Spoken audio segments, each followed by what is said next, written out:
रायगड, महाराष्ट्रासह देश विदेशातील ताज्या बातम्या पाहण्यासाठी मॅक्स इंडिया लाईव्ह चॅनलला सबस्क्राईब करा आणि बेल आयकॉन दाबायला विसरू नका. आधी पाहिजे परत सापडली तर ती मस्जिदमध्ये जमा केली पाहिजे अशा प्रकारचं त्यांनी सांगितलं. त्यामुळं त्यांना एक सर्व धर्माचा आदर करणारे होते असं मी म्हणेल. सेक्युलर शब्द वापरायचा का नाही वापरायचा तो त्याचं एवढं मला हे नाही, परंतु सर्व धर्माचा योग्य आदर करणारे छत्रपती शिवाजी महाराज होते एवढं तर नक्की. त्या कामरा विरोधात रिटर्न कंप्लेंट दाखल झाली आहे की त्याला जे जगभरातनं पैसे आलेले आहे आणि मोठ्या प्रमाणात पैसे आले, या सगळ्या प्रकरणाची चौकशी करा. नाही बाकी ते जुने आरोप माहिती आहे तुम्हाला, टेरर फंडिंग नाव. तुम्ही निवडणुकीला वाटले त्याची पण चौकशी करा, अशी पण मागणी करा. निवडणुकीला घरोघरी जाऊन वाटले खोकेच्या खोके, मला वाटतं त्याची पण चौकशी झाली पाहिजे. कामराची व्हायला काहीच हरकत नाही, परंतु ही पण झाली पाहिजे. हर्षवर्धन सपकाळ म्हणाले की सावरकरांचं जे पुस्तक आहे ज्यामध्ये छत्रपती संभाजी महाराजांच्याबद्दल विकृत लिखाण करण्यात आलेलं आहे, त्या पुस्तकावर बंदी घाला. मी वाचलेलं नाही कोणतं पुस्तक आहे, परंतु संभाजी महाराजांचा उल्लेख चुकीचा असेल तर तो काढायची मागणी होऊ शकते. पुस्तकावरच बंदी घाला म्हणणं मला नाही योग्य वाटत. मिठी नदी कंत्राट घोटाळ्यात आतापर्यंत 10 कंत्राटदारांची चौकशी झाली आहे. गाळ काढण्याच्या प्रकल्पात मोठी अनियमितता आणि सगळं केलेलं आहे तुम्ही सगळ्यांनी, असा तो आक्षेप आहे. त्याबाबत तक्रार दाखल झाली आहे. आता सत्ता तर आमची मागच्या किती वर्षांनी नाही आहे ना. मागच्या काळात काय झालं 2-4 वर्षात हे तपासा सगळ्यात आधी मिठी नदीच्या संदर्भात. मी तो म्हणतो नमामि गंगेपासून तर मिठी नदीपर्यंत सगळ्याच्या चौकशा झाल्या पाहिजे. ते हर्षवर्धन सपकाळ त्यांचं दुसरं स्टेटमेंट आहे की महायुतीच्या नेत्यांना गजनी सिंड्रोम झाला आहे. पेरणी हंगामापूर्वी शेतकरी कर्जमाफी करा, अन्यथा आंदोलन करू. नाही, ज्या पद्धतीनं महायुतीनं निवडणुकीच्या काळात शेतकऱ्यांची कर्जमुक्ती करण्याची घोषणा केली आहे, त्यांच्या वचननामा जाहीरनामा त्याच्यामध्ये सुद्धा शेतकऱ्यांची कर्जमुक्तीचा त्यांनी उल्लेख केलेला आहे.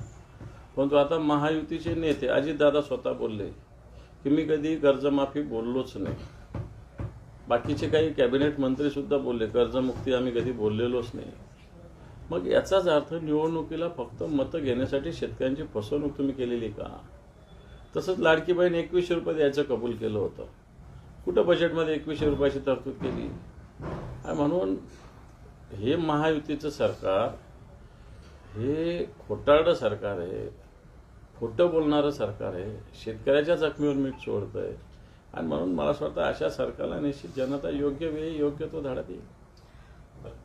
तुम्हाला डिवसणारं वक्तव्य एकनाथ शिंदेने केलेलं आहे. डॉक्टर नसलो तरी मी मोठमोठी ऑपरेशन केली आहेत, कोणाच्या मानेचा तर कोणाच्या कमरेचा पट्टा निघून गेला आहे. गद्दारी करणारे लोक असं काही बोलतात. स्वतः गद्दारी केली कशी लागली? कामराचं गीत का लागलं तुम्हाला, हा माझा त्यांना प्रश्न आहे. जर तुम्ही एवढे चांगले डॉक्टर आहे, मग कामराचं विडंबन गीत तुम्हाला का झोंबलं तुमच्या लोकांना? एवढंच माझा प्रश्न. लॉरेन्स बिश्नोई गँगचे 5 लोक संशयित अटक केलेले आहे. मुंबईत काहीतरी घातपात केला आणि कोणाला मारण्याचा त्यांचा डाव होता असं आहे. याला जोडून असं की सुरेश धस काही दिवसापूर्वी म्हणाले होते की बिश्नोई गँगच्या लोकांनी मला मारण्याची कोणीतरी सुपारी दिली आहे, असं सगळं केलं आहे. त्यात 5 संशयित मुंबई पोलिसांनी अटक केले. कसं बघतं या सगळ्या सिनारिओकडे? नाही, मला तर जास्त त्याच्यातली माहिती नाही, परंतु बिश्नोई गँग ज्या पद्धतीनं मागच्या काळात जे मुंबईचे एक माजी आमदार आहे त्यांच्या हत्येमध्ये त्यांचा सहभाग आढळलेला आहे आणि ही गँग अशा पद्धतीनं कार्यरत असेल. सुरेश धस वगैरेचं मला माहिती नाही, त्यांचं काय दिलं असेल नसेल दिलं. सुरेश धस स्वतःचं महत्त्व वाढवून घेण्यासाठी काही बोलत असतील, परंतु अशा गुन्हेगारी वृत्तीच्या गँग्स मुंबईमध्ये येऊन काही प्रयत्न करत असेल तर मला असं वाटतं सरकारने कडक कारवाई केली पाहिजे. बीडच्या गुन्हेगारीवरून पंकजा मुंडे आणि अजित पवारांची 2 स्टेटमेंट आहेत. पंकजा मुंडे म्हणतात की 4 पोरांमुळे बीड जिल्हा बदनाम करू नका, बीडमधल्या जातीला बदनाम करू नका, माझ्या जातीला बदनाम करू नका, असं पंकजा मुंडेचं टू बी स्पेसिफिक वक्तव्य आहे. आणि ते पुढं आणखी एक वर्णन होत आहे, काही चुकीच्या लोकांना मोकळीक दिल्यामुळे बीडची बदनामी. मला असं वाटतं बीडचा लढा हा काही जातीयवादाचा लढा नाही, हा गुन्हेगारी विरुद्ध लढा आहे. मग गुन्हेगार कोणी असो, तो वाल्मिक कराड असो नाही तर तो कोण खोक्याभाई वगैरे असो, त्याच्यात जातीपातीचा काही संबंध मला असं वाटत नाही. परंतु बीडमध्ये ज्या पद्धतीनं गुंडागर्दी गुन्हेगारी वृत्ती वाढलेली आहे आणि याला प्रोत्साहन देणारे खतपाणी घालणारे बीडचेच लोक आहेत. मग ते कोणत्या जातीचे कोणत्या धर्माचे याच्याशी आम्हालाही काही घेणं देणं नाही. जातीपातीवर गुन्हेगारी ठरत नसते किंवा गुन्हेगार ठरत नसतो, हे सत्य जरी असलं, पण बीडमध्येच अशी गुन्हेगारी का फोफावली, कोणी फोफावली, याचा विचार पंकजाताईंनी करावा असं मला तरी वाटतं. बीडच्या लोकांनी म्हणजे काय, सामान्य लोकांनी का राजकारणी? राजकारणी नाही, सामान्य लोक कशाला गुन्हेगारी करतील. बीडचे राजकारणी जे आहेत सगळ्या पक्षाचे, मी कोणत्या पक्षाविषयी आणि कोणत्या व्यक्तीविषयी बोलणार नाही, परंतु अशा गुंडागर्दीला प्रोत्साहन बीडमध्ये सातत्यानं दिलं गेलेलं आहे. अशा बीडमध्ये घटना घडलेल्या आहेत आणि मला वाटतं त्या घटनांना संरक्षण राज्यकर्त्यांनी दिलेलं आहे. त्या व्यक्तीविषयी बोलणार नाही, परंतु अशा गुंडागर्दीला प्रोत्साहन बीडमध्ये सातत्यानं दिलं गेलेलं आहे.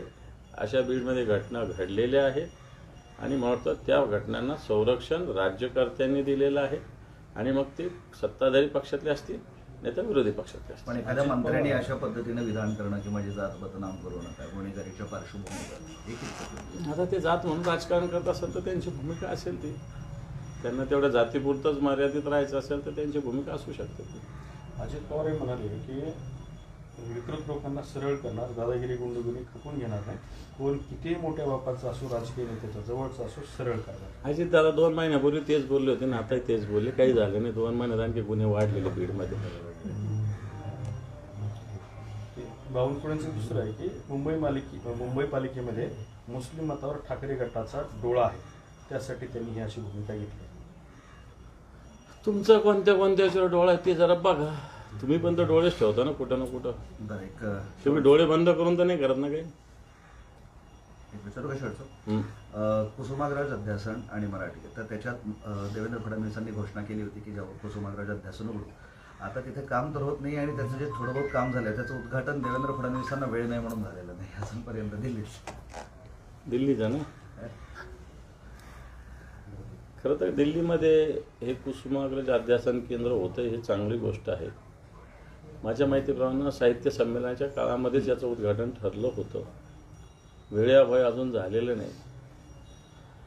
आणि मलाही असं वाटतं की कामकाज सुरू व्हावं, उद्घाटन ज्यावेळेस व्हायचं त्यावेळेस होईल. त्यासाठी कोणाची वाट पाहू नये त्या संस्थेने सुद्धा, असं मला तरी वाटतं. काल एक राजीनामा समोर आला होता, तर राजीनाम्यामध्ये तुमचे कुठेतरी आभार मानले, खैरेंवर नाराजी व्यक्त केली, खैरेंनी त्या व्यक्तीला मारायची धमकी दिली, 2 कानाखाली मारेल म्हणून, तुमच्यावर नाराजी व्यक्त केली. बस ठीक आहे, झालं त्याला. खैरेवर एक प्रश्न बोलावा की ते म्हणतात अंबादास माझा ऐकत नाही, माझ्याशी बोलत नाही, मला कार्यक्रमाला बोलवत नाही, तर इतका ज्येष्ठ नेत्यांनी नाराजी व्यक्त केल्यावर तुम्ही काहीतरी बोलणं अपेक्षित आहे मला. मी काहीच बोलणार नाही. खैरे साहेब ज्येष्ठ नेते आहेत आमचे, मार्गदर्शक आहे आमचे, आणि मी अशात तरी कोणत्याच कार्यक्रमाचं आयोजन केलेलं नाही. आता माझ्या घरी लग्न झालं तर मी त्यांना स्वतः घेऊन गेलो होतो, स्वतः त्यांना गाडीत फिरवलं होतं, सगळ्या व्यवस्था दाखवल्या होत्या. त्यावेळेस माझ्या घरचं लग्न होतं, मी त्यांना बोलवलं होतं, मानाने बोललो होतो. बाकी पक्षाच्या कार्यक्रमात काही मानपान कोणाचा नसतो.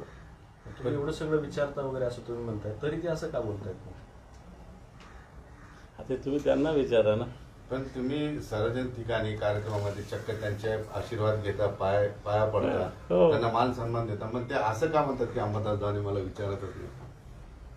हे बघ, मी तर आठवड्याला 15 दिवसाला त्यांना जाऊन भेटत असतो, त्यांचं दर्शन करतो, त्यांना स्वागत करतो, मानपान ठेवतो. आता याच्यावरती काय पाहिजे असेल मला माहिती नाही. ऑगस्टपर्यंतच तुम्ही विरोधी पक्ष नेता आहे, नंतर बघू. शिवसेना नेता आहे ना मी.